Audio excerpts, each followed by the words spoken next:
Okay, so we are recording. Excellent. So welcome everybody. I think we all fairly much know each other. I'm Mel from BOMA, and we've got our president, Michelle Pellico, also on the call. And I'm going to make introductions and then we're going to start. Let me see if I can get my intro screen on. Hold on. Can you guys see the PowerPoint? Yeah, we Yep. can. Yes, we can. Yes, it's full screen now. Looks good. Okay, so let me Okay, so in no particular order, we have Marta Sanchez. She's the Senior Vice President for ULI, and that's the Urban Land Institute, Greenprint Center for Building Performance. Marta, like I just said, sorry, I'm repeating myself, Senior Vice President for Greenprint Center for Building Performance at Urban Land Institute, a worldwide alliance of real estate owners committed to improving the environment performance of the industry, reducing carbon and increasing building value. Her recent focus areas range from city real estate partnership for climate policy to embodied carbon in real estate to Class BC office energy efficiency, which is why we're here today. Marta is a lead GA and Fitwel ambassador. She holds a BS in biology engineering with a minor in science, technology, and society from a little place you guys may have heard of, MIT. So that is Marta. Thank you, Marta, for being here. Happy to be here. We also have Ms. Brenna Walraven. So in 2014, Brenna founded the Corporate Sustainability Strategies, the acronym is CSS, a firm dedicated to providing the best practice solutions for organizations by helping them develop and implement business case-focused environmental, corporate, social responsibility, and governance strategies. Brenna is also the former chair and chief, I just got goosebumps, chief elected officer for the Building Owners and Managers International. She was the first woman to serve as chair in the association's 100-year history. She is also the founding leader and developer of BOMA's energy efficiency program, which is lovingly known as BEEP. And she's trained over 35,000 real estate professionals since 2006. She holds a BA in economics and an MBA with an emphasis in finance and real estate from University of Southern California. Thank you. And last but certainly not least is our local human, Dwayne Jordan. Dwayne is with Colliers and he joined the team in 2012 as a senior property manager for the Miami-Dade portfolio. His 20-year plus history in commercial real estate includes an oversight and participation in the management of more than 1 million square feet of Class A office space for the Hogan Group at Waterford at Blue Lagoon, which most of us know. Annually, Dwayne oversees approximately 10 tenant improvements with an estimated cost of $6 million. So pretty impressive credentials from our speakers. Thank you all for being here.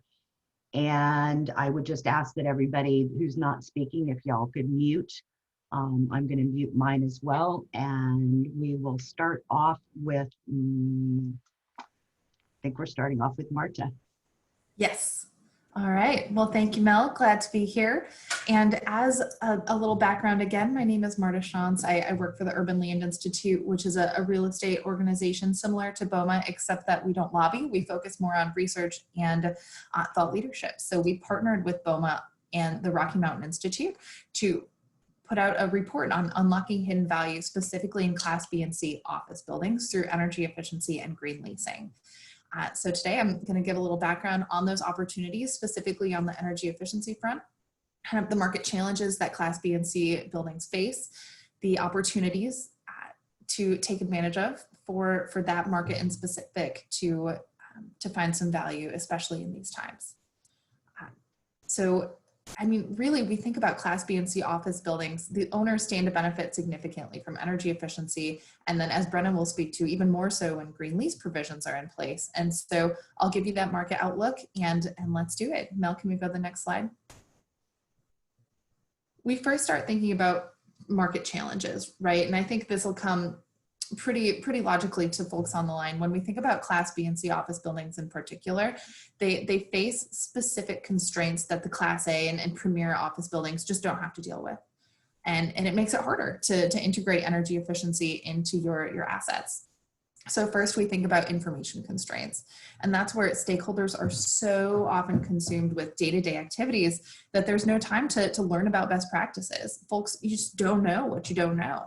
So there are certainly education opportunities and ways to lean on property managers. There's ideas about benchmarking just to learn more about what the opportunities are so that folks even know what to implement to start with.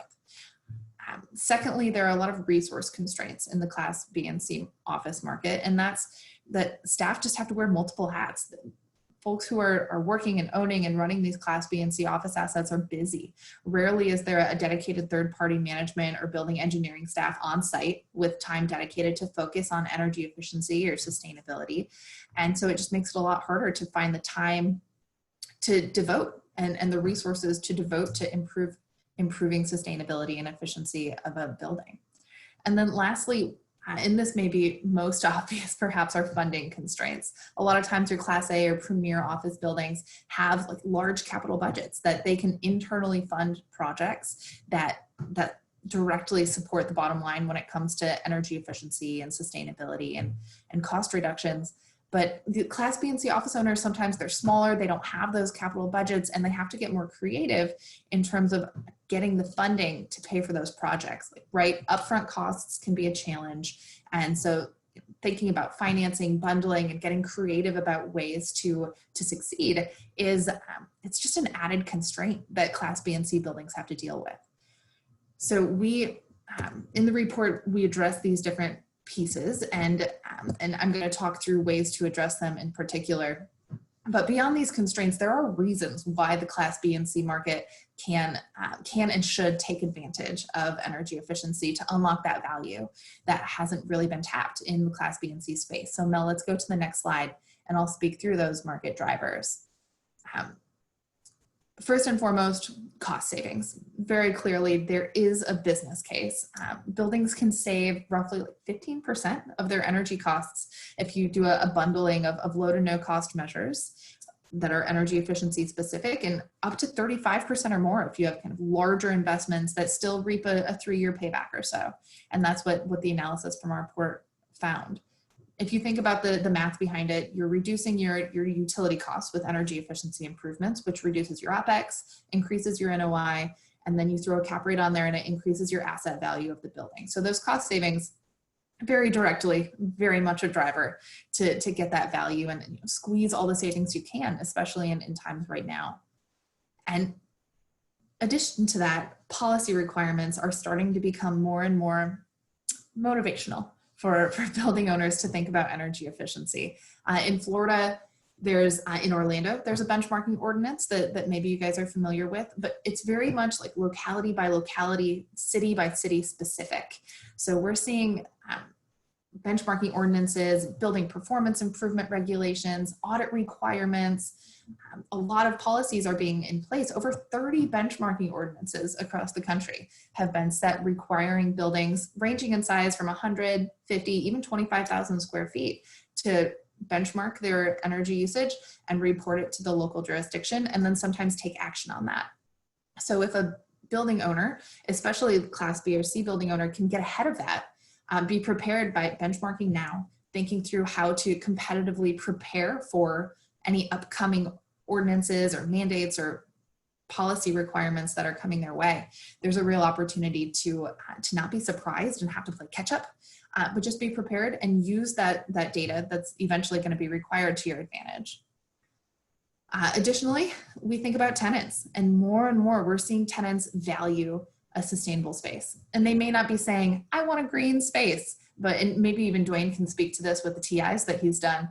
But a lot of the features of energy efficiency, like daylighting, good air quality, open office experience, a lot of the different features are things that tenants value. They drive productivity for the occupants, they drive happiness and health. So the occupants can get a lot of value from an energy efficient space. And what we're seeing in the Class B and C space, I'm going to be honest with you, tenants may not be willing to pay extra rental rates for a more sustainable and energy efficient space, but they are more likely to renew their lease. And they're more likely, if the costs are similar, to pick a more sustainable space over a conventional space. So there are some competitive advantage pieces there specifically for that Class B and C space that's important to know. And last but not least, if we think about repositioning, if you've got an asset that is Class C and you want to move it to the Class B, or a Class B to an A- type of class, repositioning is a really valuable opportunity to drive energy efficiency and sustainability in addition to the other improvements that are moving that building up a class. So whether it's incorporating lighting controls into a lobby retrofit, whether it's thinking about making your building envelope more tight while you're doing a broader envelope renovation. If you're doing a roof replacement, thinking about ways to eventually incorporate like a white roof or a green roof or solar panels. There are ways to embed sustainability into a repositioning that adds a lot of value, and that's important to think through that long-term perspective. So a lot of reasons to go after energy efficiency and take action.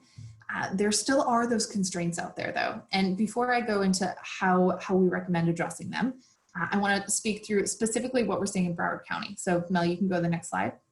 We did just a quick analysis to see what the leading kind of market researchers are saying about the Class B, C market in Broward County. And because we wanted to bring it local, see what the stats were saying. What we're seeing a lot, especially during COVID, is that folks want to get away from the CBD. They want to move out to the suburbs, have more space, and take advantage of the real estate out there. And so if suburban markets are, like, as we're seeing, increasing in desirability and office tenants are more cost conscious, Class B space becomes like incredibly valuable. And it's kind of that sweet spot where it's a slightly lower rental rate with a valuable, often more suburban type of placement. And to stay competitive amongst all of the other similar buildings, energy efficiency is a real way to differentiate. So some of the stats we saw from like Cushman and Newmark Rep Frank and others are that Class B assets accounted for the bulk of the leasing in Broward County in Q2 2020. Market pricing is also increasing in terms of the dollar per square foot, more like a higher increase in the non-CBD as opposed to the central business district.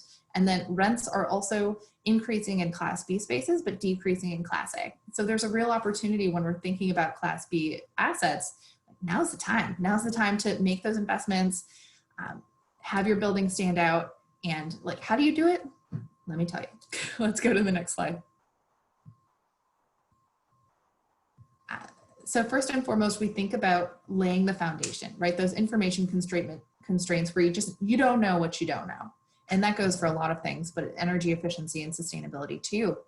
There are a lot of different ways to learn, and you just have to think about it a little bit. First off, taking advantage of local education opportunities, whether it's like this with your local BOMA association, local Green Building Council, it could be the city locality putting out information and guidance on energy efficiency and sustainability. It could be your utility who's putting out rebates and opportunities that you can take advantage of for your space.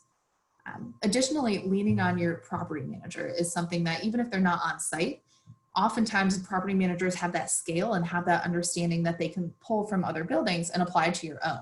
So following the property management guidance and standard operating procedures, using that experience and scale to your advantage, and looking for a property manager with experience in energy efficiency, like those type of considerations can be quite valuable to make it easier for your building to implement energy efficiency improvements. Additionally, just benchmarking your energy consumption. It's where to start.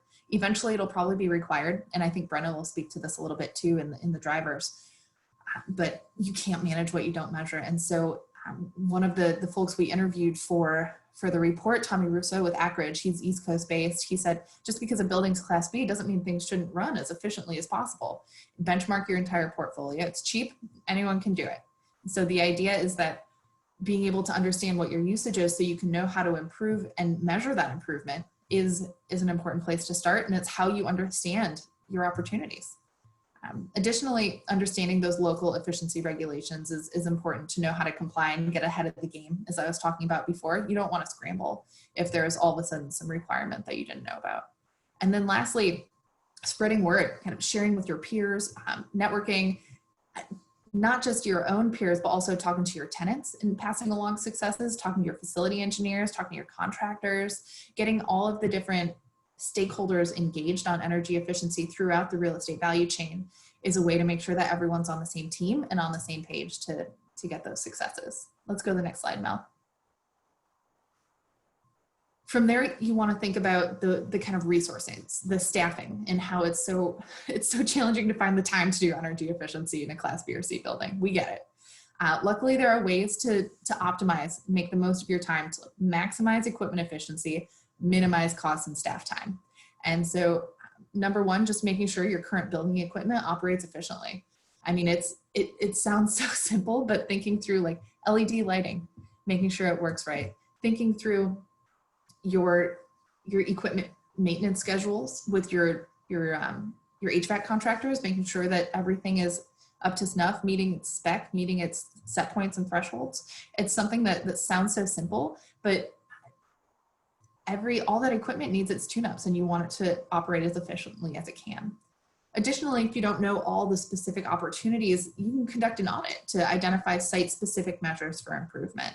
And so that could be an ASHRAE level audit, thinking about bringing in an engineer to do a walkthrough of the building. You could also just have a facility engineer do a more simple kind of retuning walkthrough, where you go through and thinking about your HVAC set points, think through your schedules for the equipment in your building, think about your building automation system, or if your building doesn't have a BAS, think about kind of your just temperature set points and how to handle that. Thinking about deferred maintenance, thinking about equipment at end of life and improving that to a higher efficiency unit instead of just replacing like for like. And also engaging tenants when we think about maximizing efficiency of a space. And I think Brenna will speak to this too with green leasing, but the idea of getting tenants on board, oftentimes tenants' energy use comprises more than half of the total building's use, right? You have your base building systems, you have your common area space, but tenants are harder to control, and being able to engage them and get their buy-in and have them do a lot of the work instead of yourself can be quite helpful too. Additionally, retro commissioning equipment, and that's a little bit more extensive, but retro commissioning is when you can think through all of the minute details of every piece of equipment in your building. You bring a professional in and they look at all of your set points, they look at all of your dampers, they look at all of your equipment, they look at everything in detail, and they're able to not only recommend what improvements, but oftentimes they can also just make minute adjustments in real time. So thinking about retro commissioning and audits and just equipment operating functionally, it adds up. Let's go to the next slide, Mel. And last and very certainly not least is these funding constraints. And we know finding that upfront capital, especially right now during COVID, when there's a lot of uncertainty around rent and a lot of other concerns, funding constraints are a real challenge. At the same time, now is the opportunity, especially with a lot of buildings more vacant, with people working from home, to make these improvements. So there are ways to go about this, even when owners don't want to take on debt. Owners want a 3-year payback. It's much easier said than done, but you don't want to miss out on those bigger projects with long-term savings. So to finance, you can think about kind of some creative strategies like cost recovery in your lease forms. Brenna may talk about that a little bit with your tenants, looking for local utility incentives to offset the upfront cost. Utilities also sometimes have on-bill finance programs where the utility will pay the upfront and then you repay the savings through your utility bill. So that's worth looking into for the smaller buildings. Additionally, some places have commercial property assessed clean energy financing, which is a way to have an off the balance sheet loan and repay through your property tax assessment. So it's worth looking into as well to see if that applies to your buildings. And additionally, there's this contract called an energy service contract, or an ESCO, in which the project is paid for via your energy and operational savings derived from the project over time. And it's the service provider who guarantees a level of energy savings. So there are ways to get these improvements, but not have to pay the upfront cost right away and take care of that over time, which can be quite useful. Additionally, and I talked about this a little earlier with repositioning, but this applies to any renovation. Bundling energy efficiency into broader renovations is a win-win. Instead of killing 2 birds with 1 stone, you're like feeding two birds with one stone. That's the phrase I heard recently, and I like it because it's a positive, right? We're not killing birds. We're promoting energy efficiency and getting savings. Brenna and Dwayne are laughing at me, but it's a good phrase. And the idea is that if you're doing a lobby renovation, like I had mentioned, add your LED lighting, add your lighting controls, add your CO2 sensors so that you can think about occupancy and airflow, and include all of that together. If you have a new tenant coming in, make sure to incorporate energy efficiency in that fit out, to think through your air handling units or your demand control ventilation, to think through your window shading, to think through plug load efficiency. There are a lot of different things to consider with a fit out that are more than just like carpet and walls, right? And then lastly, like I had mentioned earlier too, if you're doing a roof replacement, or if you know, those significant type of building improvements, just consider what additional improvements you could add to incorporate sustainability. So that could be, as I noted before, and there are utility incentives for this, like a white roof that reflect the sun off to make the building absorb less heat. You could do a green roof to help with stormwater management and think through that type of resilience perspective. And then my favorite is to think about solar panels, and you know, Florida's a pretty sunny place. So there are some benefits there as well to not only think about resilience and having your own power generated on site, but also thinking through the different value add for just reducing your utility bill through creating your own power. So there are a lot of benefits to this like bundling consideration, whether it's a smaller type of improvement or a larger repositioning.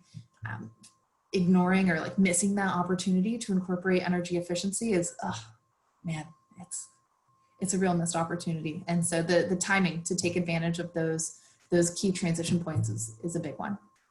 Mel, let's go to the next slide. And this is my last one. We've got this pretty fun infographic in the report, and Mel, maybe we can send out the PDF of the report after the webinar, but we have it linked at the end too.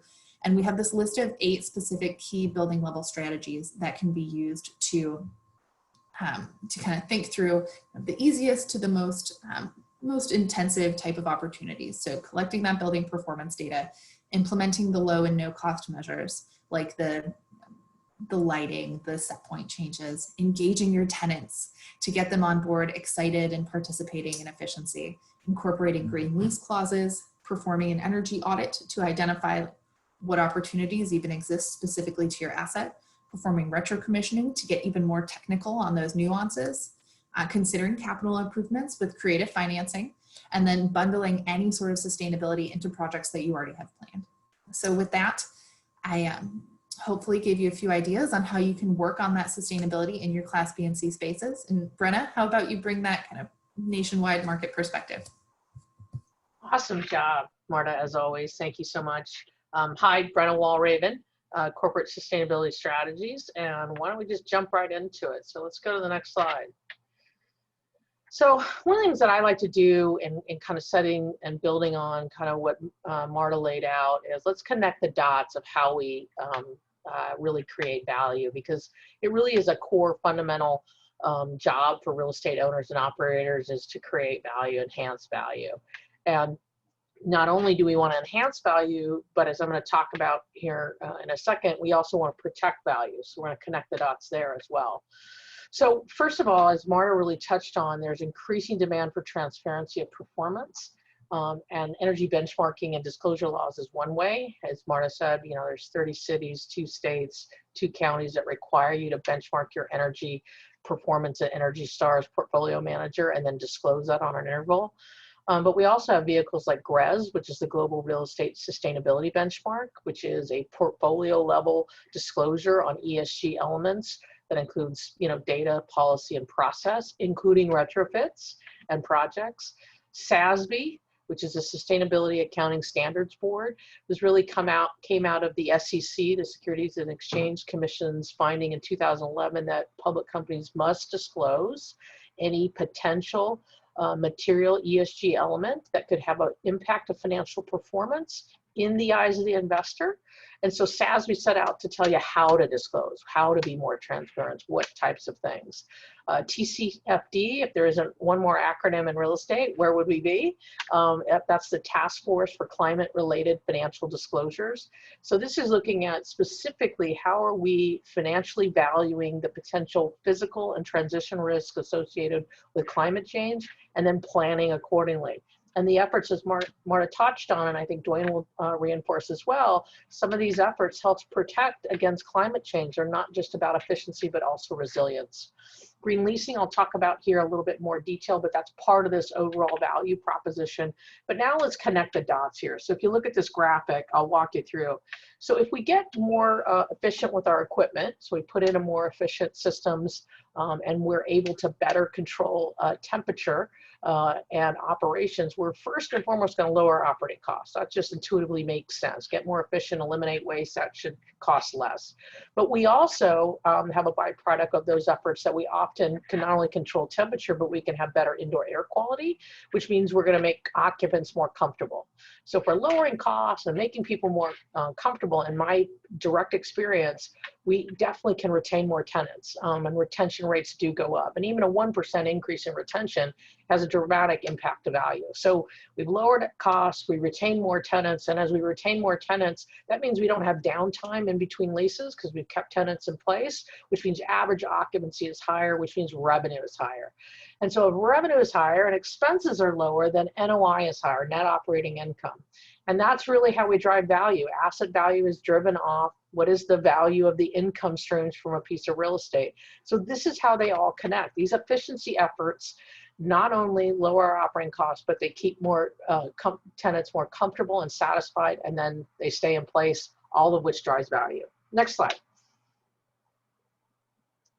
So as I mentioned on our last slide, we absolutely got to focus on creating value. And Marta, I think, did a great job of talking about really specific ways these efforts can improve asset value and performance. But we also have to protect value. And that's kind of the things on the right side of your screen here. And so I already touched on this regulatory compliance and kind of being ready for, as Marta touched on, and being in advance of those requirements around not only benchmarking, but a lot of them have performance requirements. But also things like preparing for climate-related risks, both physical risks, but also transition risks. There's also benefits for reducing insurance premium for some of these investments. So the point here is we not only focus on, again, creating value, but we also really want to protect value. And these investments in B and C in particular help us reduce functional obsolescence and a whole host of risks. Next slide. I just wanted to make sure level setting to reinforce, the value of Energy Star. A lot of us are big fans and have been actively engaged with Energy Star for a long time. But when we think about Energy Star, we certainly have seen it on our dishwasher or washing machine and various other appliances. But to make sure that we connect the dots on buildings, it's very much akin to the miles per gallon metric that we see when we're looking to buy a car. And we know now, because this has been so prevalent in the way we look at and evaluate cars, that if a car has a 10 miles per gallon, we know that's a poor performer. Doesn't mean you don't buy it. I'm not, no judging here. But we know that is a signal about where that stands in the marketplace. Energy Star does the same thing. But the way they do it is they take energy consumption, weather, occupancy, and other building attributes to normalize that consumption and come up with a rating between 1 and 100. Those buildings rating a 75 and above are rating in the top 25th percentile of the market and are eligible for an Energy Star label. If your Energy Star rating is going up, great, you're getting more efficient in real terms because you're normalizing it, again, for weather and occupancy and other building attributes. If your Energy Star rate is going down, ooh, stop the presses, something's wrong. So it's a good way to help you understand your performance more objectively over time. Next slide. So I really want to reinforce some best practices that I think have proven to be successful throughout my career, and that is do the analysis. So what do I mean by that? What we don't want to do is, hey, I need to do an improvement at the building. I budgeted for it. I got 3 bids. I gave the asset manager or owner the recommendation that, hey, let's go with the lowest bid. Let's do the project. What we want to recommend and suggest, and this is particularly true as it relates to efficiency, both in B and C class, but any asset, which is evaluate all your options, talk to your existing service providers, maybe reach out to BOMA colleagues and find out, who are some other providers in the marketplace you should be talking to, and let them come to you with recommendations of ways to improve the building. They may come up with things you hadn't thought of and give you some new perspectives. But when you're getting bids, don't just ask for the cost, ask for the savings. Ask not just for the savings in consumption, but also savings in dollars. And make sure you understand the underlying assumptions for those savings. So if they're assuming that the energy price for energy is 30 cents a kilowatt hour and that runtime is 24/7, 7 days a week, maybe that's not going to be an accurate assumption on savings. So make sure you understand the assumptions, but make sure you're not just looking at cost, but you're thinking about savings. Also, as Marta really talked about, there are a lot of incentives out there. Those can come from your utility, they can come from the county, they can come from the state. So really take a look and ask your service provider partners, hey, are there any incentives out there? Can you take a look and make sure you're including in those? Now, a lot of them are all over that because they know it's free money and free money helps get deals done, but make sure you're asking that question. And then when you go to that decision maker about the project, again, instead of here's 3 bids and here's the low price, let's do it, what you want to show them is here's the cost, here's the savings, here's the simple payback, here's the return on investment, and then maybe some other value proposition things about increasing comfort, indoor air quality, things of that nature. And the Energy Star has a tool that I really highly recommend, which is a Building Upgrade Value Calculator, or BUVC. Great tool for helping plugging in. You get this information I show you on the screen, you plug it into the tool and it will calculate all the metrics I mentioned, and it'll generate a little draft memo of your overview. So it'll do the heavy lifting. You can edit it to make it fit for your particular project how you'd like, but there's simple tools. The tool is free and you can find that on energystar.gov. I'm going to talk a little bit more about green leasing. So I'll leave that for now, but I do want to make sure that you think about recognition. ULI Greenprint has recognition, Energy Star Partner of the Year recognition. The Department of Energy's Better Buildings Challenge has many recognition opportunities. And of course, BOMA has lots of recognition opportunities. So don't miss that opportunity to also kind of highlight your success of your project and your building. Next slide. I think it's important to reinforce and build on some of the things that Marta talked about, and then I think Dwayne will further reinforce, is this sequencing of your investments. And this is a fundamental foundation of the BOMA Energy Efficiency Program, or BEEP, as Mel talked about at the beginning, which is we start first with low and no cost operating and maintenance best practices. So this is things like, hey, do we do a night walk and make sure that the lights are going off at night? And if they're not, is that due to a faulty relay or a problem with your EMS control system? Hey, are we making sure that we're not heating and cooling at the same time, which we find all the time happens. So looking at best practices that are low and no cost in the operations, and even engaging with the occupants. So are they turning off things when they leave? Are they making sure, are they open to, having motion sensors or other aspects of their suite made more efficient? Lighting and controls is the next natural progression, because we know things like lighting, especially in today's LED world, these are 1-year simple paybacks typically. Hey, and with an incentive, maybe something less, which means even if it's not budgeted, you can implement it and still have operating costs go down, even with this investment in lighting. Controls, similarly, these are things like motion sensors that really do add a whole host of value proposition very, very cost effectively. Once you've done all that, that's when you start thinking about equipment. Next slide.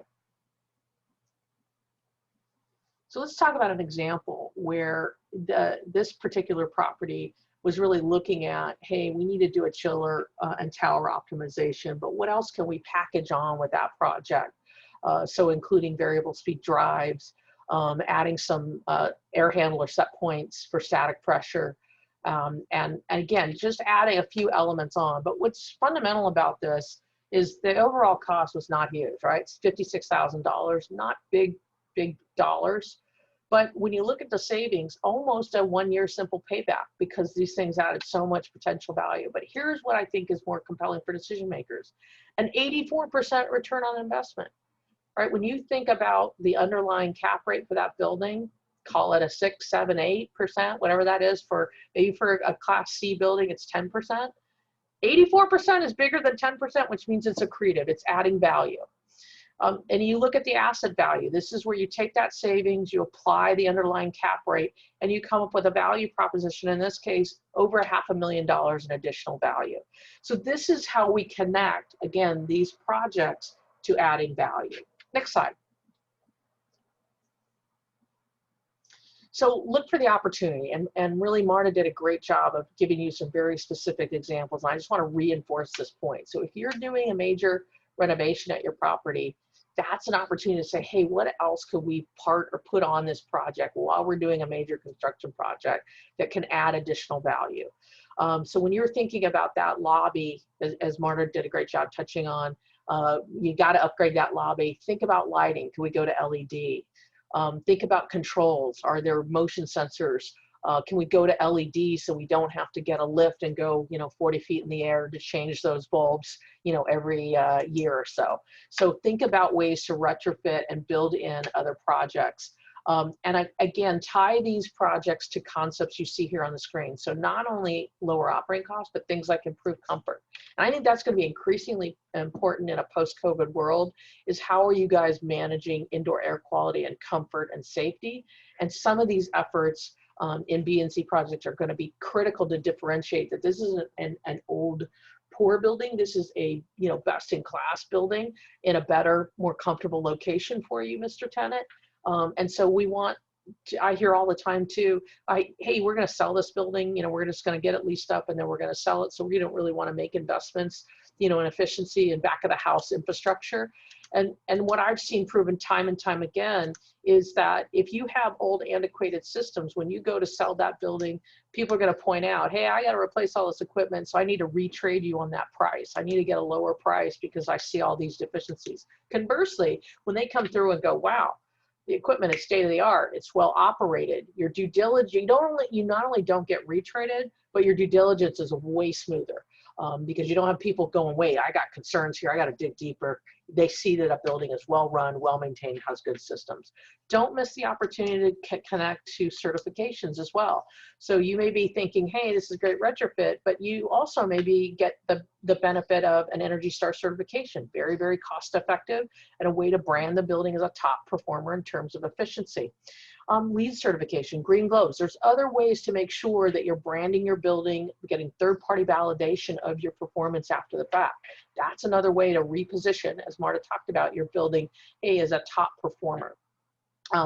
These things also support GRES. GRES doesn't only look at, hey, do you have energy, water, waste data, but they want to know, have you reduced your energy consumption? Have you implemented a retrofit? Those are things GRES asks about, and they're in the biggest part of the scoring. So you may want to understand if your owner is participating in GRES, these things, add value for that as well. We talked about compliance with transparency and the growing regulations in this area, and just rest assured, there's going to be more of this, not less. And we really want to make sure you're also aligning with ownership sustainability goals and tenant sustainability goals. So you may find they have real interest in goals. And if you can come up with, hey, not only a retrofit that saves energy and helps you do well in GRES, but gets you a certification and, allows you to get some recognition, now you've really moved this building, not just on efficiency, but an overall value proposition in the marketplace. Next slide. And so we're going to talk a little bit here, a couple slides on green leasing before I turn it over to Dwayne. So let's keep going. So as Marta talked about the importance of green leasing, I think the fundamental thing we want to make sure the concept that we're reinforcing it, this is to remove split incentives. And let's define that, because I think sometimes people are not sure what that really means. Really what that means is aligning of interest. So if I, as a landlord, spend capital dollars so you as a tenant can have lower energy costs, that we have different interests, right? I'm spending money so you can save money. Wait a minute, why should I do that? So what we really want to do is, I could argue all day long that that's a kind of a myth, right? Because I've just shown you how we could connect that value proposition, but it is something that a green lease just helps address straight away, and we just get rid of that. And what we're trying to do is align our interests to win-win between tenant and landlords. And at the end of the day, it also helps improve transparency, because what you're really saying to the tenant is, hey, I do these things to certainly, invest in my asset. It's my asset, I own it, I get it, but I'm doing it so you want to be here, and that it's a better building, it's safer building, it's a more efficient, cost-effective building, so you'll lease here. That's the value proposition. So this is a big fundamental part of green leasing. And there are resources. So the Institute for Market Transformation, or IMT, has a green lease leaders reference guide and recognition for green lease leaders. And it's very doable. It's not impossible. So I encourage you to look at that. But BOMA International also has a green leasing guide.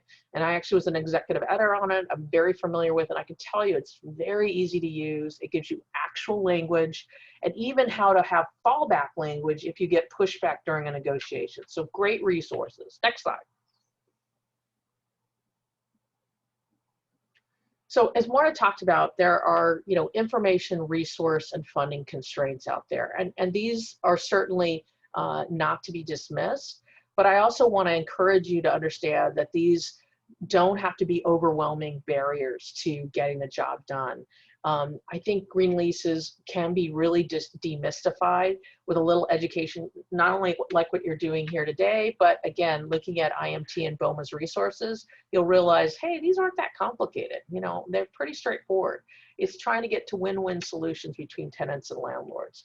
But there are definitely resources constraints and funding constraints. And as it relates specifically to green leases, again, people are busy. They have a full-time job, before green leasing ever came on the scene.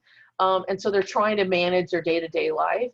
But the key is if we put it into the standard lease agreement, then it's part of how you operate the business. It becomes less of an impact to time. And then lastly, on legal expenses, I think this is little by little going away, because as more attorneys have gotten more comfortable in understanding what the concepts are, it just becomes less of an issue. So you can, if you fight for it and are comfortable with it, I think it's easy to overcome that hurdle as well. Next slide. So there are easy, high impact provisions that I know are going to show up on the screen any minute. Oh, look at that. So first of all, we want to document the efficient operations. Just put those right into your standard operating procedures. So again, it's how you operate the business. It's if you just put those building efficiency efforts into your operating best practices, then it becomes, again, more cost effective, more efficient, and a better outcome all the way around. And then tenant fit out is another opportunity. And I think Marta did a good job of kind of highlighting that. I would also emphasize, and I double checked the naming of it, which is the Energy Star for tenant space, is actually going to be released on October 13th. So less than 2 weeks away. You too can have a great framework for very cost-effective, usable approach to help your tenants build out more efficient space from the get-go and get recognition for it. So something to take a look at. And then this implementing of project cost recovery provisions. This type of language is in most leases, not all, but most leases today in my experience. And that doesn't, not just for office, for B and C, but in retail leases and industrial leases, all sorts of leases have this provision which says, if you as a landlord implement a capital measure, you can charge it back to the tenant as an operating expense if it lowers operating costs. If it reduces energy, you can charge it back. Now, usually there's an additional provision that you must amortize that cost. So I can't charge you $1 million for my retrofit in year one so that you can save 100 grand a year, but I can amortize it over several years. So this is a provision that exists. So my advice here is read your leases. Make sure you understand what your cost recovery language are. It's probably there, which means you have the tools already, and then you can just build on it. Next slide. I'm gonna keep moving here. So again, timing is everything. This is my last slide before I turn it over to Dwayne, but timing is everything. Obviously, if it's in your standard lease, it's there at the beginning, a lot easier to have these things incorporated. But renewals are also another opportunity to include these. And if you're doing a standard lease amendment versus recasting a new lease, which is typical, you could update the building rules and include your green best practices and provisions there. So there are ways to work it in. Lastly, memorandums of understandings or MOUs with tenants is really about sitting down with a tenant and saying, here's what I want to do and here's a value proposition for you, Mr. Tenant. Let's work together. And often I have found tenants get on board with that. So there are all kinds of options to use your green lease or your lease document, green it, and get to better outcomes. With that, let me turn it over to Dwayne. Thank you very much. Just have a couple of examples to really tie in what Brenna and Martha said in reference to the different aspects. One example is specifically in reference to the retraining. The BAC Colony was a building that was purchased, and one of the items that the new ownership went back and forth with was in reference to some of the capital equipment that was outdated, and there was a lot of retraining going on that. So one of the items was the chiller. So we did a chiller upgrade, which immediately created a savings of roughly about $60,000 a year for the new ownership. Along with that chiller upgrade, we also did a controls upgrade. Next slide, please. The impact was immediate, which is one of the reasons why there was a lot of retrading back and forth between the old ownership and the new ownership. The total cost of the project was $448,000. Annual savings was immediate on the electrical of about $60,000 a year, which is roughly about 22 cents per square feet. But the value was also immense. You know, as you can see, this now really looks a lot nicer, you know, which will help the ownership, the new ownership, when they're now trying to market and sell the building in the future. So this was one of the items that really went back and forth on retrade. I don't have a before picture here, but it definitely didn't look anything like this beforehand. And they also increased the value of the asset by roughly about $755,000. Next slide, please. The repositioning, which Martha spoke about, a direct tie-in. This is a high-rise B plus building. The main tenant in this building vacated, so the owner is now repositioning it. And one of the items that the owner decided to invest on was in the air conditioning system, since that's really one of the items that consumes a lot of electrical and really an item that they can get a quick payback on overall and immediate efficiencies. So one of the items that was done here was the chiller unit, sorry, the condenser units were changed out to new 80-ton train units on 6 floors of the building. That immediately created savings for us of roughly about $96,000 per year, which, you know, ownership obviously was really happy about, immediately helping them in repositioning the building as to a building that's more efficient. The ROI is 12% on that. It's not a really high ROI, but with some additional internal items that we're doing, some light sensors, and just more internal items that we're doing, that's also increasing that savings for the building. So this is part of really just repositioning your building. If you've got an older building, you know, even though it's a high rise, it's still a B plus building. So they're really trying to reposition this building in the actual market. Next slide, please.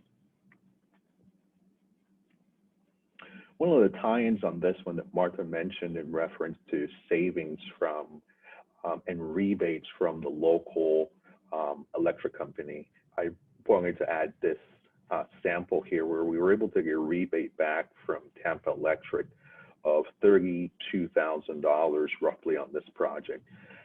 Obviously, this is a B plus building, it's a high rise, and there was a lot involved in bringing this building up to gold certification, but the value is immediate. You know, there's an immediate value in equity to the building. As you can see, roughly about $13 million in equity to the building, and electric savings, you know, reducing the energy by about 47% to the building as a whole.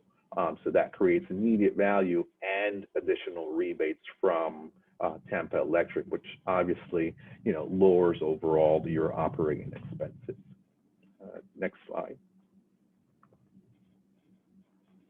In tying in what Martha said in reference to lighting and lobby sensors, this building, actually, we literally just finished this project of redoing the lobby. As you can see here, it's really opened up. We're getting a lot of natural light coming in. We've added LED lighting so that they don't have to be continuously changed out. The flooring was redone also, which is kind of really night reflective, so it really reflects on the light. And really now this changes our tenant experience.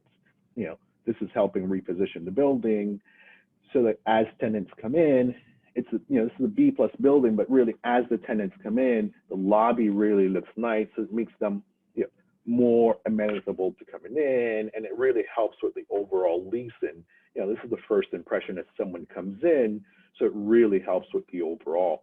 And we're anticipating roughly about a 10% savings in energy. And as we do other floors, that savings obviously will increase. So that's really it, just kind of tying it on with the team. Thank you. Next slide. Thank you. All right, so this is where I kind of bring it home. And Dwayne, those examples were fantastic. I mean, the lighting, like a lighting retrofit that saves 10% on your energy, like that.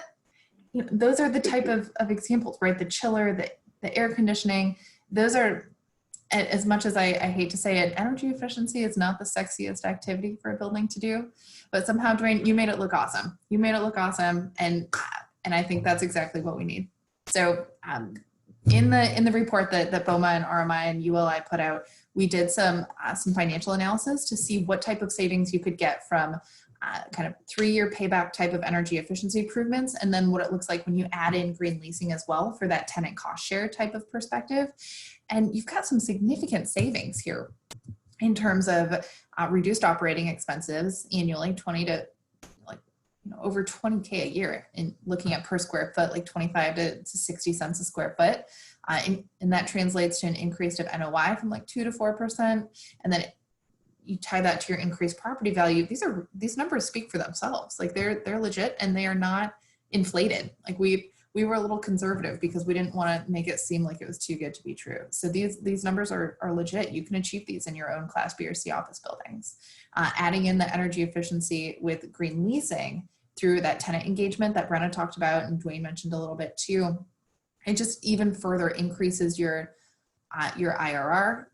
It increases your net operating income further because you've got that cost share with your tenants, and it increases your property value even more, like $5 to $11 per square foot of increased asset value. That's what we want, and especially around COVID where budgets are tight and uncertain. Like energy efficiency is tried and true, and this is an opportunity to unlock that value in a market that traditionally doesn't have that attention paid to it. So with that, let's go to the last slide, Mel, and close it out. We've got some of those same stats here. Here's our contact information in case anyone wants to reach out to us for more info, and the website for the report itself. We've got, 1 minute left. I don't know if anyone wants to ask any questions, or Mel, if you want to say anything. Yeah, so I'm going to go ahead and post the recording probably on the invitation itself, so people can go back to the calendar and click on that. I hope that works. I don't see any questions in the chat, but y'all feel free to unmute yourselves and raise your hand, or any questions, any plans to upgrade anytime soon, anything? We'll certainly take questions if people have a couple questions, Mel. Obviously, our information has been provided, or if they go to you and they have a couple questions, Marta, Dwayne, and I would be happy to respond, or see if we can point people in the right direction. But the report itself is fantastic. I know you'll provide that, and just appreciate you guys having this kind of a discussion, and we're very excited about the opportunities that are going to be available coming out of this. Great information. And you know, I'll share this also with the other BAEs on my communities, that this was such a insightful presentation. And again, it doesn't have to cost a gazillion dollars. That's right. It doesn't. So, And there are ways to finance it. Very interesting. Gives you a whole And it- different perspective on looking at Mhm. the cost, the expense, the cost, and your savings. And it's more than just a dollar savings. That's right. There's a lot of connection there, and we're trying to give you those tools to help you tell that story. And like I said, the Energy Star Building Upgrade Value Calculator is an easy way to get that analysis done. You plug in a couple numbers and boom, you have the analysis, and then you're ready to have those discussions, whether it's with a tenant or with decision makers. So great resources. And especially now with so many office buildings empty, you don't even have to do this during downtime or on weekends. Like you can have your contractors and technicians come into the building during operating hours, get these improvements done before the buildings go back to 100% occupancy too. Like now's a great time. Very good point. Very good point, Marta. Yeah. And that could also provide some savings since they can do it during regular hours. That's a very good point. Understand. All right. Well, thanks everybody. Appreciate it. And please be safe out there. And good luck, Mel. Always appreciate it. Marta, enjoyed it Thanks, as always. everyone. Wayne, really nice meeting you. Enjoyed Really it. nice Great meeting you. job. Thank you. Thanks, everyone. Love those case Well. studies. Okay. Thanks, everyone. Bye, Bye. everyone. Thank you.